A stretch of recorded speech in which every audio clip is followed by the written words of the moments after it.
yang dirahmati oleh Allah Subhanahu wa taala, kepada Mas Boy hafizahullah dan juga Bang Pitung dan kawan-kawan semuanya. Alhamdulillah pada kesempatan pagi hari ini kita dikumpulkan bersama untuk sama-sama saling mengingatkan tentang amalan-amalan yang terbaik ya. Hal ini perlu kita pelajari karena kita tahu bahwasanya umur kita terbatas dan juga potensi kita terbatas dan kemampuan kita terbatas. Kita manusia adalah makhluk yang penuh dengan kelemahan. Maka kita harus mengenal potensi kita agar kita bisa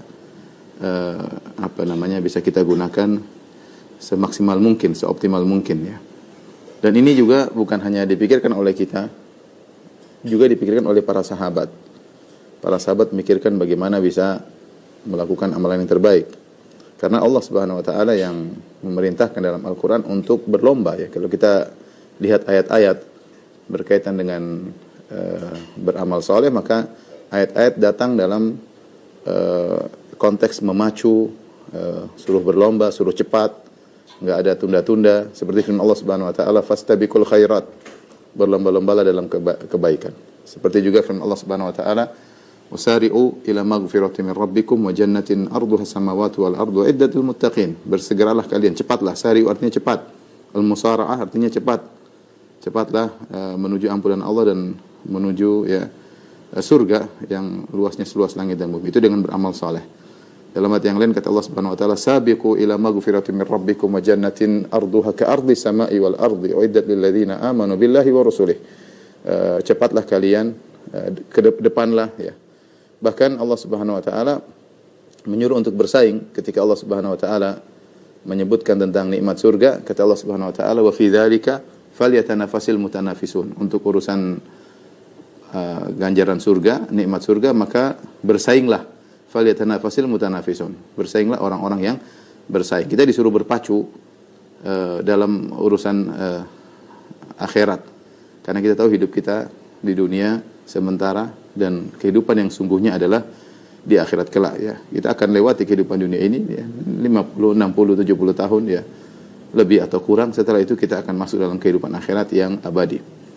Maka potensi yang kita miliki sekarang ya, kita harus efektifkan semaksimal mungkin, seoptimal mungkin untuk bisa melakukan amalan yang terbaik.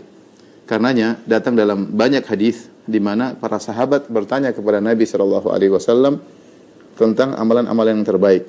Tidak lain karena mereka ingin bisa melakukan yang maksimal, yang optimal, mengingat potensi yang mereka miliki terbatas. Dan yang menakjubkan, Rasulullah SAW menjawab dengan berbagai macam jawaban. Tidak satu jawaban ketika Rasulullah SAW ditanya tentang amalan yang terbaik ya. Makanya para ulama membahas kok bisa Nabi menjawab dengan berbagai macam jawaban. Maka sebagian ulama mengatakan itu ditinjau dari penanya. Rasulullah melihat potensi masing-masing penanya ya. Baik, kita bacakan di antara hadis-hadis tersebut seperti dalam hadis Ibnu Mas'ud yang diriwayatkan Imam Bukhari dan Imam Muslim.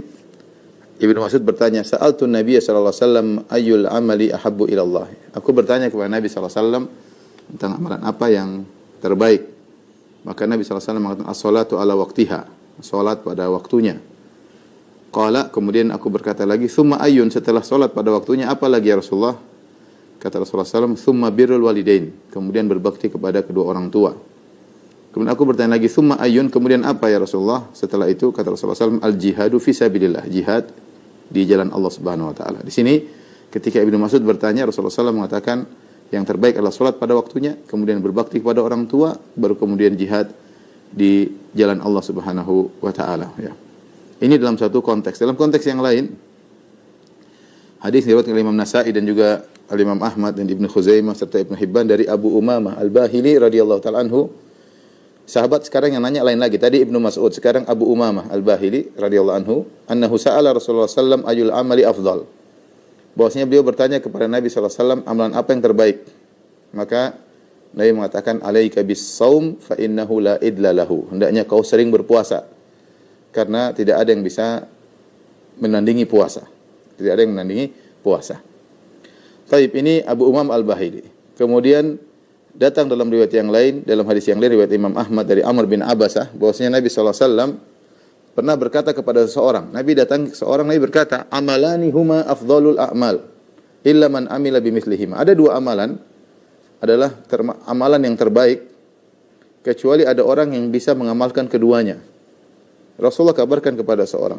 Kata Rasulullah SAW, hajjatun mabrurah atau umrah. Haji mabrur atau umrah. Nabi mengajar kepada orang ini amalan terbaik untuk kamu ya adalah haji mabrur atau umrah. Hadis ini dari Imam Ahmad dan disahihkan oleh para pentahqiq Musnad Imam Ahmad. Kemudian juga dalam hadis yang lain diriwayatkan Imam Bukhari Imam Muslim dari Abu Musa Al-Asy'ari radhiyallahu taala anhu, beliau bercerita, qalu, sahabat bertanya kepada Nabi, "Ya Rasulullah, wahai Rasulullah, ayul islami afdal? Islam apa yang paling afdal? Yaitu amalan apa yang paling afdal? Karena Islam identik dengan amalan ya. Ayul islami afdal, amalan apa yang paling afdal? Kata Nabi sallallahu alaihi wasallam, man salimal muslimuna min lisani wa yadihi. Islam yang terbaik adalah, muslim yang terbaik adalah orang yang kaum muslimin selamat dari gangguan lisannya dan tangannya, yaitu tidak ganggu orang. Muslim terbaik kata Nabi yang tidak ganggu orang. Lisannya dia jaga, tangannya dia jaga, komentarnya dia jaga, ya. Tidak ganggu orang lain, ya. Statusnya dia jaga, tidak ganggu orang lain, ya. Ini muslim yang terbaik, berusaha tidak mengganggu orang lain. Dan Nabi menjelaskan, yang tanya banyak orang, para sahabat, makanya menggunakan kata dhamir hum, qalu, mereka bertanya, ya Rasulullah, Islam apa yang terbaik? Kata Nabi, man salimal muslimuna min lisanihi wa yadihi, yaitu orang yang kaum muslimin selamat dari kata-katanya dan selamat dari gangguan tangannya. Hadis yang lain juga dari Al-Imam Al-Bukhari dari Abu Hurairah radhiyallahu anhu qala, Abu Hurairah berkata, "Ja'a rajulun ila Rasulillah sallallahu alaihi wasallam." Ada seorang laki datang kepada Rasulullah sallallahu alaihi wasallam, faqala, kemudian dia berkata, "Dullani ala amalin ya'dilul jihad." Ya Rasulullah, tunjukkanlah kepadaku amalan yang seimbang dengan jihad. Maka Nabi sallallahu alaihi wasallam mengatakan, "La ajiduhu." Aku tidak mendapati ada amalan yang seimbang dengan jihad. Maka dia bertanya, Rasulullah berkata, "Hal yastati'u idza kharajal mujahidu an tadkhula masjidaka fatakuma wa la taftur wa tasuma wa la tuftir?" Qala wa man yastati'u dzalik, ya. Apakah kau mampu jika seorang mujahid keluar berjihad di jalan Allah Subhanahu wa taala, kemudian kau masuk ke masjid, lalu engkau salat tidak pernah berhenti dan kau berpuasa tidak pernah berbuka? Orang ini berkata, siapa yang mampu melakukan demikian? Artinya Nabi ingin menjelaskan orang ini untuk engkau adalah jihad yang terbaik, ya. Dalam hadis yang lain juga seperti Rasulullah SAW ketika didatangi oleh seorang, hadis yang masyhur, dia berkata, "Ya Rasulullah, ausini." Ya Rasulullah, berilah wasiat kepadaku, ya. Maka Rasulullah SAW berkata, "La taqdab, jangan marah." Dia ingin minta wasiat yang spesial yang bisa dia jadikan pegangan dalam kehidupannya. Faraddada miraran, seakan-akan dia tidak puas, dia ingin sesuatu yang lain. Dia berkata, "Ya Rasulullah, ausini, berilah wasiat kepadaku." Rasulullah SAW jawab lagi, "La taqdab, jangan marah." Dia tanya lagi, "Ya Rasulullah, ausini, ya Rasulullah, berilah wasiat kepadaku." Kata Rasulullah SAW, "Jangan marah." Dalam riwayat yang lain juga ada seorang lelaki lain bertanya kepada Nabi, "Ya Rasulullah, dullani ala amalin idza amiltuhu dakhaltul jannah wa la tukthir alayya." Satu lagi bertanya, "Ya Rasulullah, tunjukkanlah kepadaku satu amalan yang jika aku kerjakan aku masuk surga." Ini amalan terbaik tentunya. Yang aku kerjakan masuk surga, terjamin masuk surga. Tapi jangan banyak-banyak, ya. Potensi terbatas, jangan banyak-banyak. Saya ingin amalan yang saya kerjakan langsung masuk surga. Kata Nabi sallallahu alaihi wasallam, "La taqlab wa lakal jannah." Jangan marah, kau masuk surga. Ya. Dalam riwayat yang lain ada seorang bertanya, "Rasulullah, dullani ala amalin ya yubaiduni an ghadabillah." Ya Rasulullah, tunjukkanlah kepada satu amalan yang menjauhkan aku dari kemurkaan Allah. Kata Nabi sallallahu alaihi wasallam, "La taghdab." Jangan marah, maka kau akan selamat dari kemurkaan Allah Subhanahu wa taala, ya. Demikian juga ketika dalam hadis yang lain mereka bertanya tentang ayun nasi khair wa ayul amali ahabbu ila Allah. Ya Rasulullah, siapa manusia yang paling baik, manusia yang paling dicintai oleh Allah? Kemudian amalan apa yang paling dicintai oleh Allah Subhanahu wa taala? Maka Rasulullah SAW berkata, "Khairun nas anfa'uhum linnas." Manusia yang terbaik adalah yang paling bermanfaat bagi orang lain. Manusia yang terbaik adalah yang paling bermanfaat bagi orang lain. Wa habbul a'mali ila Allah sururun tudkhilu ala qalbi muslim. Dan amalan yang terbaik yang paling dicintai oleh Allah adalah rasa bahagia yang kau masukkan dalam hati seorang muslim. Au tatruda anhu ju'an, atau kau hilangkan rasa laparnya. Au taqdi anhu dainan, atau kau lunaskan hutang-hutangnya. Au takshifa anhu kurba, atau kau hilangkan penderitaannya, ya. Kemudian Rasulullah SAW berkata, "La an amshi ma'a akhi fi hajatihi ahabbu ilayya min an a'takifa fi hadzal masjid syahran." Ya, bahwasanya aku berjalan dengan sahabatku menemani, sekawanku menemani dia untuk memenuhi kebutuhannya, lebih aku sukai daripada aku iktikaf di Masjid Nabawi selama sebulan, ya. Jadi kalau kita perhatikan dari hadis-hadis tersebut, tadi saya katakan ternyata Rasulullah SAW ketika menjelaskan tentang amal yang terbaik, beliau menjawab dengan berbagai macam jawaban, tidak satu jawaban. Rasul tidak mengatakan yang terbaik adalah birrul walidain, tidak begitu aja. Karena kalau begitu banyak orang yang mungkin orang tuanya sudah enggak ada. Bagaimana dia mengamalkan amal terbaik? Rasulullah SAW juga tidak mengatakan yang terbaik adalah jihad, karena tidak semua kesempatan untuk berjihad. Banyak jihad palsu yang terjadi di sekarang, ya, yang tidak sesuai dengan syariat misalnya. Rasulullah juga tidak mengatakan bahwasanya yang terbaik adalah puasa secara mutlak, ya, karena tidak semua orang mampu untuk berpuasa. Sehingga ternyata jawaban Nabi SAW bervariasi. Inilah yang dibahas oleh para ulama. Kenapa jawaban Nabi menyebutkan banyak varian, ya, banyak variasi? Maka dijelaskan oleh para ulama, Rasulullah SAW ketika memberi jawaban tersebut bisa jadi melihat kondisi penanya atau melihat kondisi al-mukhatab yang diajak bicara oleh Nabi di hadapan Nabi ini siapa. Contoh tadi ketika orang datang berkata, "Ya Rasulullah, ausini, berilah wasiat kepadaku." Kata Nabi, "Jangan marah." Bisa jadi Nabi tahu orang ini suka marah-marah, sehingga ini yang terbaik bagi dia, karena kalau dia tidak marah akan terbuka banyak kebaikan bagi dia, kebaikan bagi dia terhadap istrinya, terhadap anaknya, terhadap tetangganya. Nabi melihat kondisi orang ini, maka wasiat yang terbaik buat dia, amal yang terbaik buat dia adalah menahan dirinya jangan sampai marah, ya. Jangan sampai marah. Mungkin kalau yang datang kepada Nabi adalah orang yang sabar, wong Solo yang sabar memang, atau orang mana Kebumen seperti Mas Bang Pitung, ya mungkin Rasulullah nggak bilang jangan marah, karena Bang Pitung nggak suka marah, ya Bang Pitung, atau kebalikannya. Maka gitu. Jadi situasi beda-beda. Kalau orang yang asalnya dia memang tidak suka marah-marah, maka mungkin Rasulullah SAW wasiatnya kepada yang lain, yang dia bisa mengeluarkan potensinya yang lain, yang belum dia keluarkan, yang bisa hingga lebih bermanfaat. Ya tadi ada yang memang fokus kepada Quran, misalnya khairukum man ta'allamal Quran wa 'allamahu, sebaik-baik kalian yang belajar Quran dan mengajarkannya. Rasulullah ada orang yang fokus ke sana, dia punya potensi untuk hafal Quran, kemudian untuk mengajarkan Quran. Ada seorang muslim, kita masukkan pondok, dia nggak bisa hafal Quran, baru hafal 2 juz lupa lagi, hafal 2 juz lupa lagi. Nggak mungkin kita bilang udah kamu pondok sampai mati hafal Quran, nggak mampu dia. Ini jangan dipaksa untuk pondok, kita cari potensi yang lain. Mungkin dia kuat membantu orang susah, mungkin dia punya kecerdasan dalam fisika, kimia, matematika, sehingga dia bisa memberi sumbangsi kepada Islam dan kaum muslimin dari sisi yang lain. Maka di antara kesalahan kata para ulama, maksa seseorang untuk menekuni sesuatu yang bukan potensinya, itu adalah kesalahan. Karena Nabi SAW ketika memberi jawaban variasi Rasulullah, ini begini, menunjukkan Rasulullah SAW melihat siapa yang bertanya sehingga jawabannya berubah-ubah, atau Rasulullah SAW melihat kondisi yang berbeda-beda. Ada kondisi misalnya ketika itu di zaman Rasulullah SAW perlu jihad fisabilillah, maka Rasulullah bilang jihad. Ada suatu kondisi di mana orang lagi kelaparan, mungkin Rasulullah SAW mengatakan yang terbaik adalah memberi makan, ya. Dalam sebagian hadis memberi makan itu adalah amalan yang terbaik. Maka situasi dan kondisi juga mempengaruhi amalan yang terbaik.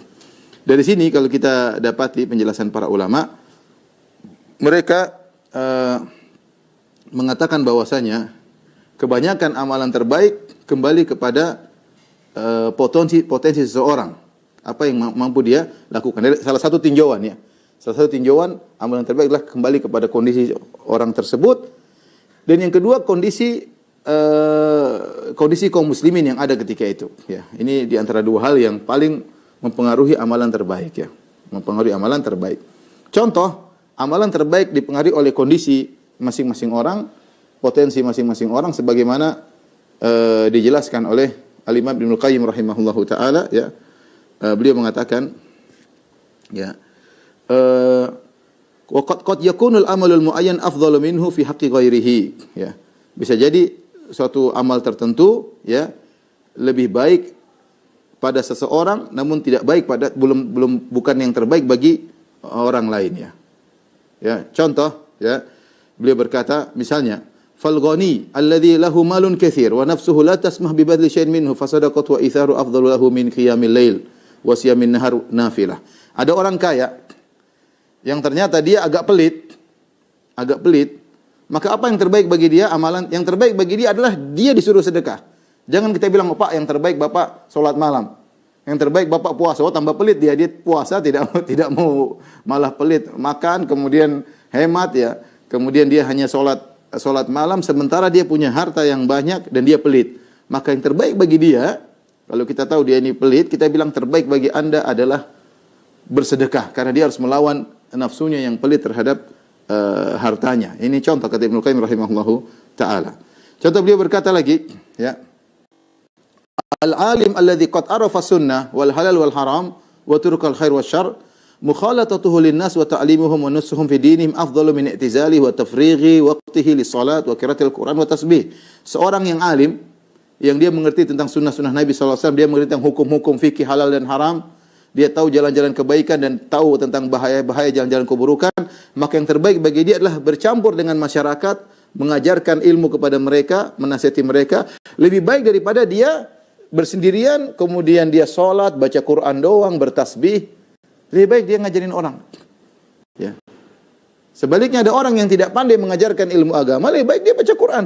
Ya, lebih baik. Jadi beda-beda antara satu dengan yang lain. Bahkan beliau berkata, "Wa waliyul amr alladzi qad nasabahu Allah lil hukmi baina ibadihi." Seorang penguasa yang Allah telah berikan kekuasaan kepada dia untuk memberi hukum di antara hamba-hamba Allah, julusuhu sa'atan lin nadhar fil madzalim wa insafil mazlum min adh-dhalim wa iqamatil hudud wa nasril muhiq wa qamil mubtil afdalu min ibadati sinina min ghairihi. Seorang penguasa yang dia berilmu, yang dia ditugaskan untuk melihat bagaimana kondisi masyarakat, dia duduk hanya sebentar kata Ibnu Qayyim. Dia duduk sebentar untuk mengurusin urusan masyarakat, menolong orang yang dizalimi, kemudian menghukum orang yang berbuat zalim, ya, menegakkan syariat Allah Subhanahu wa taala, menolong orang yang di atas kebenaran, menghukum orang yang di atas kebatilan. Afdalu min ibadati sinina min ghairihi. Itu lebih afdal daripada ibadah orang lain yang bertahun-tahun, ya. Karena berkaitan dengan kemaslahatan umat. Makanya Ibnu Taimiyah pernah berkata bahwasanya al-imamul adil afdalul mujahidin fi zamanihi. Imam yang adil, penguasa yang adil, ya, adalah orang mujahid yang terbaik di zamannya, ya, di zamannya. Baik, ini semua ikhwan dan akhwat yang dirahmati Allah Subhanahu wa taala, para sahabat Masjid Asra yang dirahmati Allah Subhanahu wa taala, menunjukkan kepada kita bahwasanya di antara faktor yang menjadikan amalan terbaik adalah faktor masing-masing orang tersebut. Ini dilihat oleh syariat. Satu dengan yang lainnya berbeda amalan terbaik bagi dia. Yang kedua, di antara faktor yang dilihat oleh syariat menjadikan amalan terbaik adalah kebutuhan kaum muslimin terhadap dirinya. Semakin besar kebutuhan kaum muslimin terhadap dirinya, maka semakin besar pahala yang dia dapatkan. Contoh, Allah Subhanahu wa taala berfirman, falaqatahamal aqabah wa ma adraka mal aqabah fakku raqabah aw it'amun fi yaumin dhi masghabah yatiman dha maqrabah aw miskinan dha matrabah. Kata Allah Subhanahu wa taala menyebutkan di akhir surat Al-Balad tentang keutamaan amal soleh yang bisa membuat seorang masuk ke dalam surga. Di antaranya kata Allah Subhanahu wa taala, aw it'amun fi yaumin dhi masghabah, memberi makan di hari kelaparan. Memberi makan kepada fakir miskin secara umum adalah ibadah yang sangat mulia. Oleh karena dalam Al-Quran banyak disebutkan hal ini. Terlebih lagi ketika di musim kelaparan. Ya, amun fi yaumin dhi masghabah, di musim kelaparan.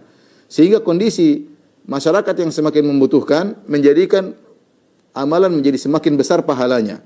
Karena berbeda kita memberi makan kepada fakir miskin di hari-hari biasa dengan kita memberi fakir miskin di hari kelaparan. Pahalanya lebih besar. Kemudian juga kata Allah Subhanahu wa taala, au yatiman dza maqrabah au miskinan dza matrabah, atau membantu seorang miskin dza matrabah, miskin yang super miskin, sehingga Allah mengatakan miskinan dza matrabah, si miskin yang punya tanah. Ini gambaran bahasa menunjukkan dia tidak punya apa-apa. Dia hanya punya tanah, ya. Ini berbeda kita bantu si miskin yang hanya punya tanah dengan si miskin yang mungkin punya sebagian perabot. Artinya semakin orang yang kita bantu semakin sulit, maka pahala kita semakin besar. Pahala kita semakin besar. Dari sini karena kita ingin mengajak para kaum muslimin untuk membantu kaum muslimin yang lainnya dari sisi donor darah, ya, mengingat kebutuhan darah bagi kaum muslimin sekarang sangat tinggi, ya. Seperti tadi dijelaskan oleh Mas Boy dan juga Bang Pitung. Maka saya ingatkan di antara amalan terbaik adalah membantu orang lain terutama ketika mereka dalam kebutuhan yang mendesak. Karenanya di antara kesalahan sebagian orang memandang bahwasanya ibadah itu hanyalah hubungan antara seorang dengan Rabbul Alamin, dengan Allah Subhanahu wa taala. Padahal ibadah yang diperintahkan oleh Allah juga adalah bagaimana Anda berbuat baik kepada sesama kaum muslimin. Bagaimana Anda berinteraksi, bersosial kepada sesama manusia secara umum dan secara sesama kaum muslimin secara khusus. Ya. Makanya dalam Al-Quran banyak sekali ayat-ayat yang menyuruh kita untuk berbuat baik kepada orang lain. Ya. Kalau saya mau sebutkan banyak sekali. Ya. Ayat tentang disuruh untuk berbuat baik kepada kerabat, berbuat baik kepada anak yatim, berbuat baik kepada ibnu sabil, kepada orang miskin, banyak sekali ayatnya. Ayat suruh anfiku, berinfak, banyak sekali dalam Al-Quran, banyak. Wa anfiqu, ya, yunfiquna mimma razaqana, mereka berinfak dari apa yang kami berikan, banyak sekali dalam Al-Quran. Menunjukkan kepedulian Islam terhadap masyarakat yang dalam kondisi sulit sangat banyak dalam Al-Quran. Contoh misalnya kata Allah Subhanahu wa taala, la khaira fi katsirin min najwahum illa man amara bi sadaqatin aw ma'rufin aw islahin bainan nas. Wa may yaf'al dzalika ibtigha'a mardatillahi fasawfa nu'tihi ajran 'azima. Kata Allah, tidak ada kebaikan kepada kebanyakan bisik-bisik yang terjadi di antara manusia. Illa man amara bi sadaqah. Tetapi ada kebaikan yang Allah anggap itu suatu kebaikan besar, yaitu man amara bi sadaqah, orang yang menyuruh untuk bersedekah. Sedekah berarti yang bantu orang susah. Illa man amara bi sadaqatin, ya. Kemudian atau berbuat islah di antara manusia atau beramar ma'ruf nahi munkar. Kemudian kata Allah Subhanahu wa taala, wa may yaf'al dzalika bitigha'a mardatillah. Barang siapa yang melakukan hal tersebut dalam rangka mencari keridhaan Allah, jadi syaratnya harus ikhlas. Fasawfa nu'tihi ajran 'azima. Kami akan berikan kepada dia ganjaran yang besar. Kami akan berikan dia ganjaran yang besar.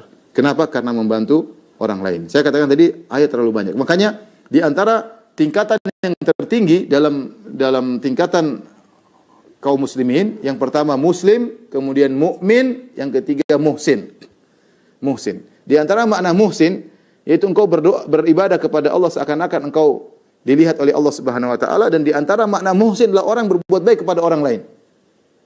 Makanya ketika para ulama tafsir menafsirkan innallaha yuhibbul muhsinin wallahu yuhibbul muhsinin, Allah mencintai orang-orang berbuat ihsan. Ya. Lilladzina ahsanul husna wa ziyadah, bagi orang berbuat ihsan. Ihsan ini ada dua maknanya. Dia beribadah kepada Allah seakan-akan Allah melihat dia, dan juga dia berbuat baik kepada orang lain. Ya, inna rahmatallahi qaribun minal muhsinin, sungguhnya rahmat Allah dekat dengan orang-orang yang berbuat ihsan. Wa ahsinu, berbuatlah ihsan. Innallaha yuhibbul muhsinin. Allah mencintai orang berbuat ihsan. Ihsan apa? Beribadah dengan ikhlas seakan-akan Allah melihat dia. Yang kedua, dia berbuat baik kepada sesama manusia. Dan ini banyak dalam Al-Quran. Bagaimana pujian terhadap orang yang muhsin. Dan itulah kebiasaan para anbiya dan para sahabat. Ibadah mereka bukan hanya terbatas antara mereka dengan Allah, tapi di antara ibadah yang mereka agung adalah bagaimana berbuat baik kepada sesama. Lihatlah Nabi SAW, contoh nyata Nabi SAW. Apa kata Jabir bin Abdullah? Ma su'ila Nabi SAW syai'an qad faqala la. Tidaklah Nabi SAW diminta sesuatu apapun kemudian dia bilang tidak. Itu enggak ada dalam kamus Nabi. Nabi diminta sesuatu kemudian Nabi bilang enggak ada. Enggak, itu enggak ada dalam kamus Nabi. Nabi kalau diminta sesuatu pasti dia bilang iya selama dia mampu. Tidak pernah Nabi bilang enggak. Sampai kita lihat bagaimana hadis ketika ada Rasulullah SAW dilihat oleh seorang wanita bajunya lusuh. Maka Nabi SAW diberikan hadiah oleh wanita tersebut baju yang bagus. Ya. Maka sang perawi berkata, fa'akhadhaha Nabi SAW muhtajan ilaiha. Maka Rasulullah SAW pun mengambil baju bagus tersebut karena dia lagi butuh, bajunya sudah lusuh. Ada hadiah dari seorang wanita, Rasulullah SAW ambil. Jadi Rasulullah SAW pakai. Baru Rasulullah SAW pakai, datang seorang sahabat. Berkata, ya Rasulullah, ma ahsanaha. Betapa indah bajumu tersebut. Ya. Uksuniha, ya Rasulullah, berikan baju itu kepadaku. Subhanallah, Rasulullah baru pakai, sudah diminta lagi. Maka Rasulullah SAW lepas. Rasulullah kasih. Padahal Rasulullah lagi butuh kepada baju tersebut. Rasulullah SAW tidak berkata, ente ini ustadz kok dimintai bajunya, harusnya kamu berikan baju saya.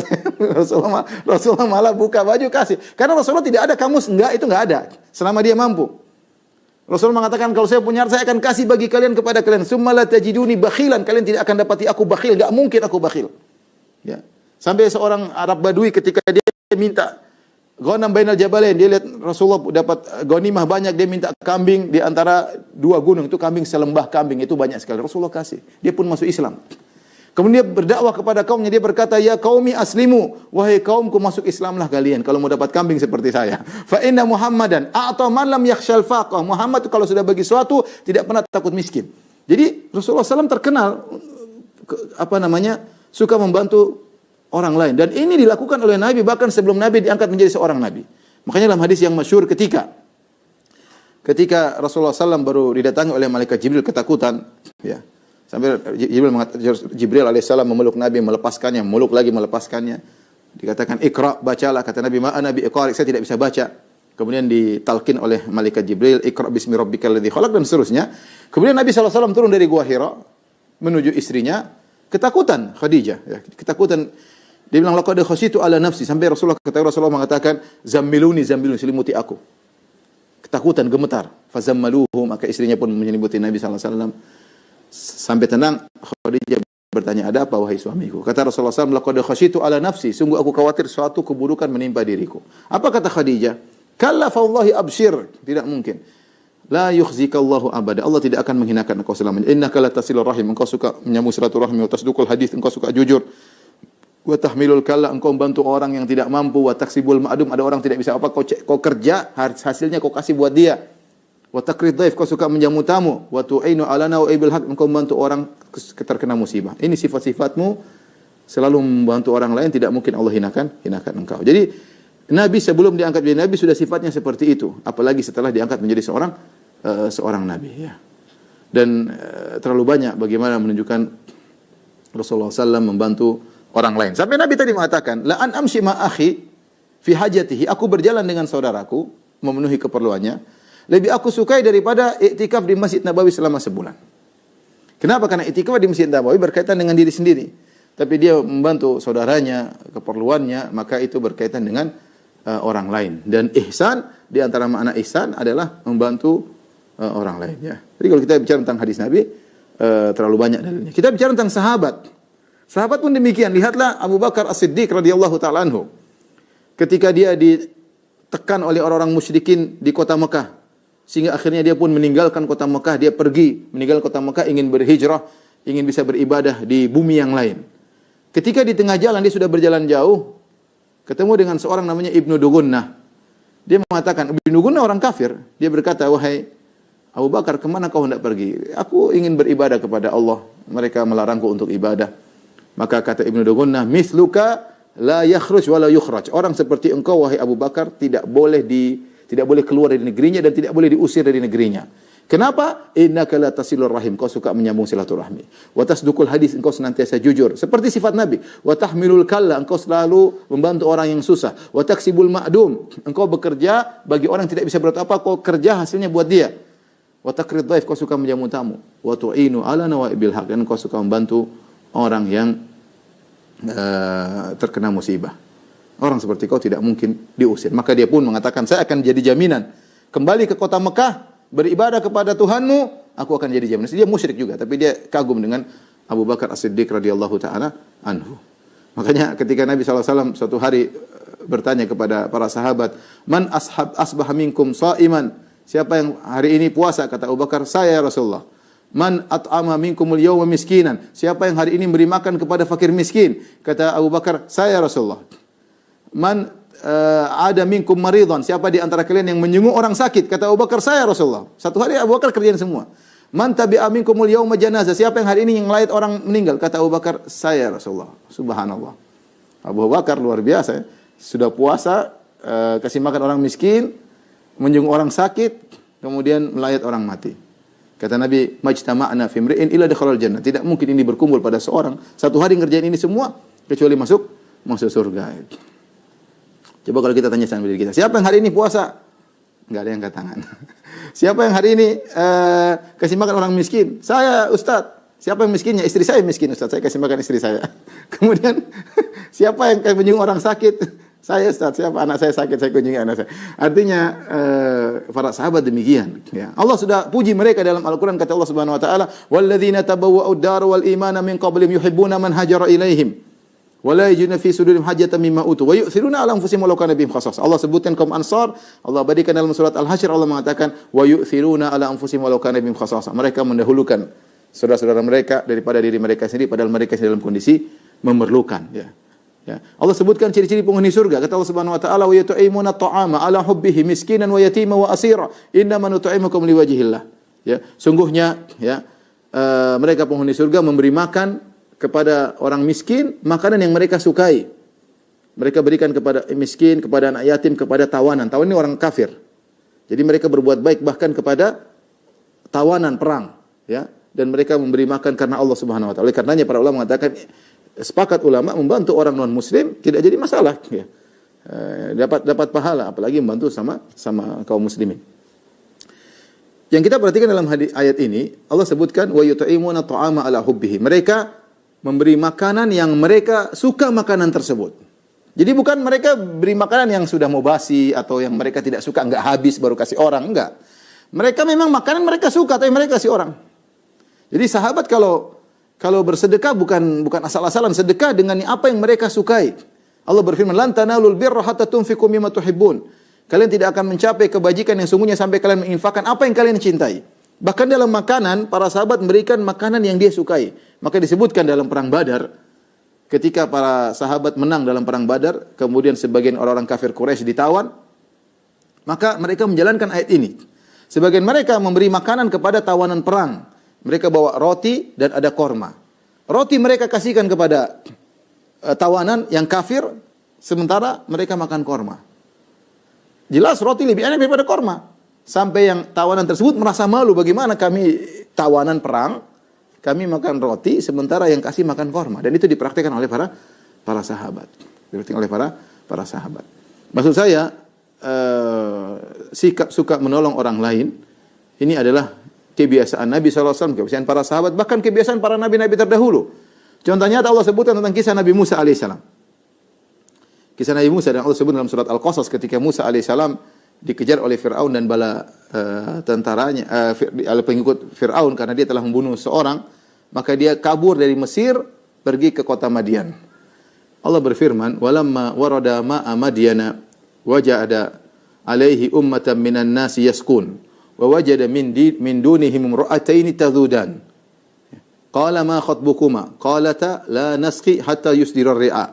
Wa abuna shaykhun kabir. Fasaqa lahumā. Kata Allah Subhanahu wa taala, Musa pun kabur alaihissalam dari Mesir menuju ke Madian. Tatkala dia pergi ke Madian, dia mendapati ada sumber air, sumur. Orang-orang lagi banyak. Mereka ngambil air. Ternyata di sekumpulan orang tersebut ada 2 orang wanita yang memegang kambing-kambing mereka, menahan kambing-kambingnya mau minum ditahan-tahan. Mereka tidak bisa ambil air. Musa langsung tergerak. Langsung datang kepada kedua wanita tersebut. Ma khatbukum, ada apa? Mereka bilang, kami tidak bisa ngambil air sampai mereka pergi semua baru kami ambil air. Mana laki-laki kalian, kok perempuan yang ngambil air? Wa abuna shaykhun kabir. Bapak kami sudah tua sehingga enggak bisa ngambil air. Kami anak-anaknya ngambil air. Kata Allah, fasaqalahuma. Maka Musa ngambilin air buat 2 wanita tersebut. Artinya sudah dia langsung ngambil air tanpa pamrih, ya, kemudian dia kasih kepada 2 wanita tersebut, kemudian dia pergi bernaung di bawah sebuah pohon. Tsumma tawalla ila dhil. Kemudian dia bernaung di bawah sebuah pohon padahal dia dalam kondisi sangat-sangat lapar. Tapi maksud saya, itulah kebiasaan orang-orang saleh para anbiya menolong orang lain. Jadi, ikhwan dan akhwat yang dirahmati Allah Subhanahu wa taala, saya sangat senang dengan program yang dibuat oleh Masjid Asra atau Yayasan Amaliyah, ya, dengan program Amaliyah Care yang berpikir bagaimana bisa membantu sama kaum muslimin, ya, atau sama manusia secara umum tentang adanya pengumpulan donor darah ini. Saya rasa sangat bermanfaat. Maka bagi siapa yang mampu, ya, hendaknya membantu suksesnya program ini dan semoga bisa menjadi amalan terbaik di sisi Allah Subhanahu wa taala. Yang Kalau nggak punya darah jangan dipaksa ya. Kalau punya darah silakan. Darah berlebihan ya sumbang ya darah. Kalau nggak punya darah siapa yang memaksa ya. Tapi kalau punya darah, kenapa pelit dengan darah? Bermanfaat bagi sama kaum muslimin. Saya ingat kalau saya di Madinah dulu ya, hampir setiap saya sholat di masjid mahasiswa, hampir setiap sholat selalu ada yang kasih pengumuman. Hunaka maridun bihaja ila dam wa fasilatud dam. Kata saya saking hafalnya, selalu imam mengatakan ini ada orang sakit butuh dengan darah dan golongan darahnya lah ini. Barang siapa yang bisa membantu maka silakan. Orang datang langsung bantu apa. Dan itu suatu hal yang hampir tiap hari saya dengar kalau kita sholat di masjid kampus. Karena orang-orang tahu di kampus banyak anak muda yang kelebihan darah, maka mereka datang ke situ minta bantuan darah. Saya rasa Bang Pitung kelebihan darah, apalagi Kong Sarif insya Allah kelebihan darah. Tidak ada salahnya untuk disumbangkan kepada orang yang kekurangan darah. Wallahu a'lam bishawab, ini saja mungkin yang bisa saya sampaikan kepada kawan-kawan. Semoga bermanfaat. Ya, mungkin selanjutnya saya serah kembalikan kepada Bang Pitung hafizahullah taala. Baik Ustaz, jazakumullahu khairan atas motivasinya. Sudah ada beberapa pertanyaan yang masuk. Ada pertanyaan yang sesuai dengan tema kita dan ada beberapa yang sesuai dengan apa yang mereka ingin tanyakan, Ustaz. Pertama ada pertanyaan ini dari Abu Haidar di Depok. Ustaz, apakah ada pandangan khusus dari para ulama terkait tentang donor darah dan bagaimana gambaran keutamaannya agar kami bisa mengambil hikmahnya sebagai motivasi, Ustaz? Wallahu a'lam bishawab ya. Saya pikir tadi apa yang saya sampaikan sudah cukup, bahwasanya semakin seorang dalam kebutuhan ya, keperluan, kalau kita bantu dia maka semakin besar pahala yang kita dapatkan. Saya katakan tadi bahwasanya pahala menjadi besar ditinjau dari pribadi kita, pelaku amal, dan ditinjau dari yang kita bantu. Dan amal yang berkaitan dengan orang itu lebih baik daripada amal yang berkaitan dengan kemaslahatan sendiri. Makanya contoh seperti ilmu, ketika Nabi mengatakan fadlul alim alal abid ka fadlil qamari ala sairil kawakib. Keutamaan seorang alim dibandingkan ahli ibadah seperti rembulan dibandingkan seluruh bintang. Rembulan cuma satu, bintang mungkin berjuta-juta, tapi kata Nabi ini rembulan lebih baik. Kenapa? Karena rembulan yang beri cahaya kepada bumi. Nah, orang alim pun demikian. Orang alim ini mungkin dia ibadahnya kurang, tapi dia mengajarkan ilmu, memberi bimbingan kepada masyarakat, dan itu yang dibutuhkan oleh masyarakat. Mengingatkan ini tidak boleh, ini haram, ini dianjurkan. Kenapa dia lebih afdal? Karena manfaat dia berkaitan dengan orang lain. Manfaat dia berkaitan dengan orang lain ya.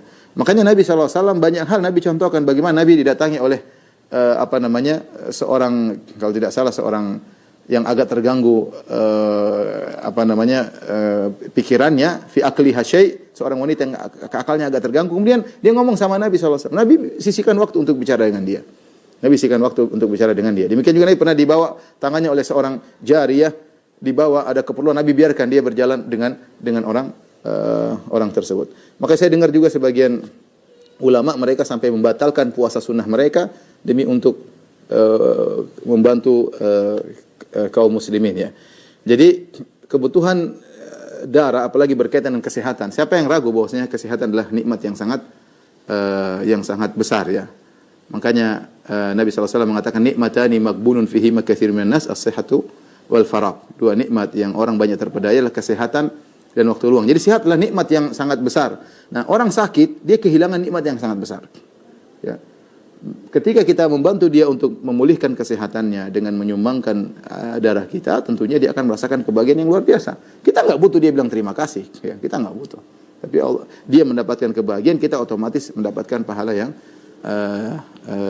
besar insyaallah taala ya. Tanya orang, berapa orang mau mengeluarkan duit banyak untuk mendapatkan kesehatan? Ya. Kalau udah sakit mau keluar duit puluhan juta, mungkin miliaran orang keluarin, karena sehat itu mahal. Ya, ternyata antum bisa bantu, dia bisa mendapatkan kesehatannya ya, dengan membantu darah yang dia butuhkan. Bahkan sebagian donor darah menyelamatkan, dengan sebab itu menyelamatkan nyawa seseorang yang seharusnya meninggal. Kemudian dengan adanya darah tersebut, bantuan dengan sebab Allah menyelamatkan orang tersebut. Jadi tidak diragukan bahwasanya saya katakan kalau kita kasih makan orang miskin saja, kasih makan nih pahalanya banyak, apalagi kita bantu darahnya. Ya. Darah dia lebih penting darah daripada sekedar makanan. Darah berkaitan dengan hidup dan matinya ya. Dan makannya lapar ya, masih itu aja dapat pahala besar, apalagi membantu darah, apalagi dalam kondisi seperti tadi dikatakan sekarang persediaan darah lagi kurang karena pandemi, orang takut donorkan darah ya. Kalau kita bisa menyumbang darah kita dengan protokol kesehatan, maka itu yang terbaik. Allah alam bisawab. Syukran Ustaz. Pertanyaan selanjutnya dari Ahwat Ustaz. Ustaz izin bertanya, bagaimana cara untuk dapat menanamkan keikhlasan dalam membantu orang lain? Dan bagaimana cara menjawab perkataan berupa pujian-pujian dari seseorang yang kita berikan bantuan Ustaz? Allah alam bisawab. Di antaranya, kalau kita tidak ingin ikhlas, kita harus tahu bahwasanya segala amalan kita adalah kaitan kita dengan Allah. Allah yang menyuruh kita untuk berbuat baik. Kata Allah, wa ahsinu, berbuat baiklah kepada orang lain. Dan saya katakan ini makna ihsan dua, yaitu dia beribadah seakan-akan Allah sedang melihat dia, Allah sedang mengawasi dia, Allah sedang menilai dia, dan itu demikianlah yang terjadi. Yang kedua, dia berbuat baik kepada orang lain. Maksud saya, ketika kita berbuat sama orang lain, kita jangan pikir orang tersebut. Makanya tadi perkataan para penghuni surga, innama nut'imukum liwajhillah. Kami beri makan karena Allah. La nuridu minkum jazaan wala syukur. Kami tidak butuh terima kasih, kami tidak butuh balas budi. Kalau dia berterima kasih, alhamdulillah, dia balas budi, alhamdulillah. Kita tidak berharap itu, ya. Dia mau berterima kasih juga urusannya dengan Allah. Kita punya urusan dengan Allah juga. Urusan kita yaitu Allah sedang melihat saya memberi bantuan kepada orang susah. Kalau saya sudah kasih, entah saya donor darah, entah saya kasih sumbangan, sudah selesai. Yang penting ya Allah, engkau sudah lihat saya melakukannya, selesai. Enggak usah mikir apa setelahnya. Enggak usah mikir. Dan jangan tunggu apa perkataan mereka kepada kita.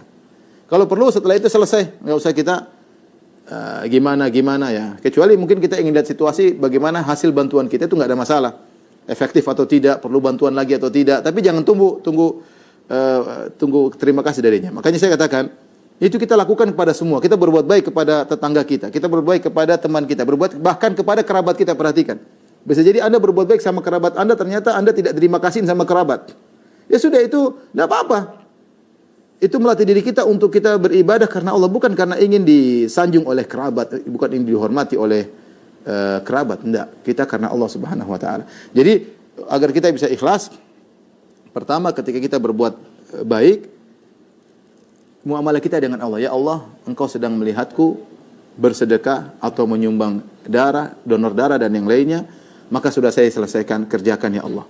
Terimalah amal perbuatan ya Allah, Allahumma taqabbal minni. Selesai. Itu membuat kita fokus kepada Allah ketika kita sedang berbuat baik. Tidak fokus kepada orang itu ekspresinya bagaimana, enggak. Fokus kita dengan Allah Subhanahu wa taala. Itu membantu kita untuk ikhlas. Yang kedua, ikhwan dan akhwat yang rahmati Allah Subhanahu wa taala, agar kita tidak berharap terima kasih dari orang yang kita bantu, kita berubah cara setting pikiran kita. Justru kalau kita bantu orang lain, sungguhnya kita yang diuntungkan, bukan dia. Saya ulangi, kalau kita bantu orang lain, yang diuntungkan kita, bukan dia. Kok bisa demikian Ustaz? Iya. Coba kita kasih makan orang miskin.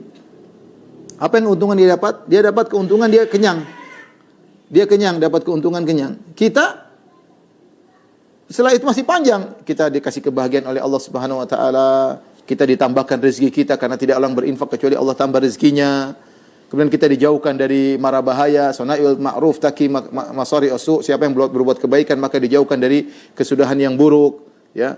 Kemudian kita diangkat derajatnya oleh Allah Subhanahu wa taala. Kemudian pada hari kiamat kelak sedekah tersebut akan menjadi naungan kita pada hari kiamat kelak. Oh, banyak sekali. Jadi yang lebih beruntung kita atau dia? Kita yang dapat lebih beruntung. Maka ketika kita memberi bantuan kepada orang lain, kita harus berpikir bahwasanya sebenarnya yang beruntung saya. Jangan berharap terima kasih dari dia. Kalau bisa kita yang berterima kasih sama dia. Dengan demikian kita akan lebih ikhlas. Karena kita tidak butuh dengan terima kasih dia. Kita yang dapat untung, bukan dia. Dia untung cuma makan doang. Kita donor darah yang mungkin sehat. Tapi kita setelah itu urusannya panjang. Allah kasih kita banyak pahala di balik sedikit kebaikan yang kita lakukan tersebut. Adapun kalau orang memuji kita, kita cukup bagaimana doa yang diajarkan atau ungkapan yang diajarkan. Allahumma la tu'akhidni bima yaqulun waghfir li ma la ya'lamun waj'alni khairan mimma yadhunnun. Ya Allah, jangan kau siksa aku atas apa yang mereka ucapkan. Ampunilah aku atas apa yang mereka tidak ketahui. Dan jadikanlah aku lebih baik daripada apa yang mereka persangkakan. Artinya mereka puji kita, yang mereka cuma lihat yang baik-baik, kita masih banyak bobroknya. Masih banyak kekurangannya, masih banyak maksiat yang kita lakukan tatkala bersendirian. Masih banyak hal yang jangan terpedaya dengan pujian-pujian tersebut. Pujian-pujian tersebut tidak menambah derajat kita di sisi Allah sama sekali kalau memang kita rendah di sisi Allah. Jadi, kalau ada orang muji kita, kita bilang, ya Allah, jangan kau siksa aku dengan apa yang mereka ucapkan. Ampunilah aku atas mereka yang tidak ketahui dan jadikan aku lebih baik daripada yang mereka persangkakan. Allah alam bisawab. Ini pertanyaan ketiga Ustaz, sangat penting berkaitan dengan akan datangnya bulan Ramadan juga. Saya pikir ini pertanyaan dari Rizal, ya. Ustaz, saya sangat menginginkan pahala sholat fardu berjamaah di masjid, tetapi keluarga masih tidak memperbolehkan karena masih takut COVID. Apakah saya tetap dapat pahala berjamaah di masjid seandainya saya sholat di rumah? Ini kaitannya mungkin dengan tarawih juga nanti Ustaz. Kita katakan bahwasanya hukum asal jika seorang terbiasa melakukan suatu amalan kemudian ada uzur yang menghalanginya, maka Allah tetap menilai sebagaimana kebiasaannya, ya. Allah menilai sebagaimana kebiasaannya. Makanya dalam hadis kata Rasulullah SAW, Inna bil madinati la rijalan ma sirtum masiran wa la qata'tum wadiyan illa kanu ma'akum habasahumul udhur. Ketika Nabi sedang berjihad bersama para sahabat, Nabi mengatakan, sungguhnya di Madinah ada beberapa orang yang mereka tidaklah kalian berjalan kecuali mereka ikut jalan. Tidaklah kalian melewati lembah kecuali mereka ikut lembah. Kok bisa? Padahal mereka di Madinah. Karena kebiasaan mereka seperti itu. Hanya saja kali ini mereka tidak bisa ikut karena mereka ada udhur. Habasahumul marad dalam riwayat karena mereka sakit. Jadi yang dinilai oleh Allah Subhanahu wa taala adalah kebiasaan seseorang. Kalau dia terbiasa melakukan sesuatu kemudian ada udhur, maka tetap argo pahala berjalan sebagaimana kebiasaannya. Hadis yang lebih jelas daripada ini kata Nabi sallallahu alaihi wasallam, "Idza maridal abdu aw safar kutiba lahu ma kana ya'malu minhu muqiman sahihan." Jika seorang sakit atau sedang bersafar, tetap dicatat bagi dia amalan yang biasa dia kerjakan ketika sehat dan ketika tidak bersafar. Kita tahu ketika seorang sehat dia bisa melakukan banyak kegiatan. Ketika dia sakit, tetap argo pahalanya berjalan sesuai dengan amalan yang biasa dilakukan ketika dia sehat. Sama ketika seorang bersafar, mungkin dia biasanya sholat malam, biasanya sholat qobliyah ba'diyah, kemudian ketika bersafar tidak. Tetapi kebiasaan dia sholat malam, qobliyah ba'diyah tetap dicatat meskipun dia tidak melakukannya. Karena yang menjadi patokan bagi Allah adalah kebiasaan yang dilakukan. Makanya saya katakan seorang di masa muda, dia punya kebiasaan bersedekah mumpung lagi punya duit, dia akan bersedekah. Suatu saat seorang tidak bisa bersedekah karena ekonominya jatuh, tetap Allah catat pahalanya sebagaimana yang biasa dia lakukan. Ya. Karena uzur, seandainya tidak punya uzur, dia pasti melakukan yang seperti apa yang dia lakukan. Dan ini diantara indahnya Islam atau diantara kebaikan Allah Subhanahu Wa Taala, Allah mencatat berdasarkan kebiasaan seorang. Nah kalau seorang ketika sebelum masa pandemi, dia biasa ikut pengajian, dia biasa hadir sholat berjamaah, dia biasa mungkin lagi banyak uang, biasanya sedekah. Ketika pandemi duitnya kurang, misalnya dia tidak bisa lagi bersedekah, dia susah untuk sholat berjamaah dan yang lainnya, maka insya Allah pahala terus mengalir sebagaimana kebiasaannya. Dan sebagian masjid mulai membuka dengan tetap protokol kesehatan, ya. Kalau memang kita memandang diri kita bisa untuk ke masjid dengan protokol kesehatan, ya, kemudian tidak ada kekhawatiran, maka kita hendaknya ke masjid, ya. Tapi kalau ada kekhawatiran, rasa takut dan yang lainnya, kembali kepada masing-masing orang. Maka saya sering ditanya masalah, Ustaz sudah saatnya kita sholat di masjid. Saya bilang kembali kepada kondisi antum dengan kondisi masjid yang antum datangi. Berbeda-beda. Saya tidak mungkin mengatakan, ayo sementara ada yang umur mungkin 50 tahun ke atas atau 60 yang mungkin punya penyakit bawaan. Beda dengan orang yang tidak punya penyakit, kena COVID aman, tapi sebagian teman-teman kita meninggal karena mereka punya penyakit bawaan. Ya, saya bilang ya masing-masing tanyakan ke dokter, dokter lebih tahu tentang kondisi seperti ini. Tapi tidak sama hukum yang satu dengan yang lainnya. Demikian juga kondisi masjid yang kita datangi. Ada masjid yang mungkin yang sholat itu hanya orang kompleks sehingga bisa diketahui hanya sholat orang kompleks saja yang benar-benar menjalani protokol atau sudah melakukan PCR atau antigen yang lainnya sehingga mereka sholat dempetan nggak ada masalah. Ya. Seperti saya juga kalau sholat sama teman-teman yang saya kenal, saya dempet nggak ada masalah. Tapi kalau saya masuk di masjid umum, ya saya tidak dempet karena kita tidak tahu siapa di samping kita. Jadi kalau Anda memang masih belum bisa ke masjid karena kondisi diri Anda atau kondisi keluarga, di rumah mungkin ada orang tua yang kalau tertular mungkin bahaya dan yang lainnya. Karena terkadang seorang dia kena nggak ada masalah, tapi ketika yang kena orang tuanya atau bapaknya atau neneknya meninggal. Jadi terjadi beberapa kali. Saya dapat beberapa kabar dari sebagian kawan, dianya kena dan dia sehat tapi orang tuanya meninggal dunia, bapaknya meninggal dunia karena tertular dari dia. Kembali lagi kembali kepada kondisi kita masing-masing dan kondisi masjid yang kita datangi untuk sholat. Kalau memang kondusif, ya, apalagi sekarang ada vaksin dan yang lainnya, mudah untuk melakukan, maka sholat. Kalau memang belum kondusif, masih mengkhawatirkan, masih menakutkan, daerah masih hitam, maka tidak mengapa seorang sholat di rumah dan insya Allah tetap mendapatkan pahala sebagaimana biasanya. Wallahu a'lam bishawab.